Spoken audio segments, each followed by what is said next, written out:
राजे आपल्या गावात काम करतात, मागाशी कोणीतरी म्हणजे आमच्या गावात कदाचित थोडंफार असेल, विरोधक असं म्हणतील आतल्या अंगातनं आमच्या बाजूला आहे, असं काही नाही.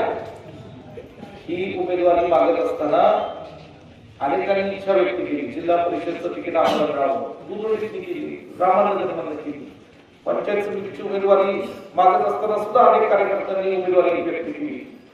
बरोबर आहे, काँग्रेसमध्ये अजून लोकशाही, आपण उमेदवारीची इच्छा व्यक्त करायला सर्वांना अधिकार दिलेला आहे. त्याच्यानंतर सगळ्या गटातील आणि पंचायत समिती गणातील सर्व कार्यकर्त्यांशी चर्चा केली, कामोसा घेतला आणि मग आपण उमेदवारी त्या ठिकाणी सांगितली. बरोबर आहे, आपल्या शिवाजीराव जाधवांच्या पत्नीचं नाव हे बापूंनी आणि गावातल्या सगळ्या कार्यकर्त्यांनी एक दिलाने एक मुखाने या ठिकाणी आम्हाला सुचवलं. सगळ्या गावातील कार्यकर्त्यांनी त्या कुणाचं दुःखत नव्हतं. रामानगरमध्ये मागणी होती, मी बापूंना म्हणालो, बापू तुम्ही तालुक्याचे नेते आहात, मी पलूसकडे गावचा नेता आहे आणि म्हणून माझी जबाबदारी की पलूसकडे गावातून प्रत्येक जिल्हा परिषदेची सीट आपल्याला निवडून आणायची. दुधोंडी एक संघ आहे का? बापू आणि राजे आणि सगळे कार्यकर्ते म्हणले एक संघ आहे.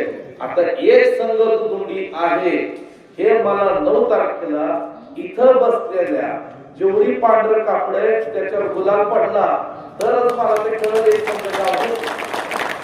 बरोबर, आणि गुलाल पाहिजे की नको? तुम्ही देणार ना? बस निकाल लागला की दुधोंडी खायचं.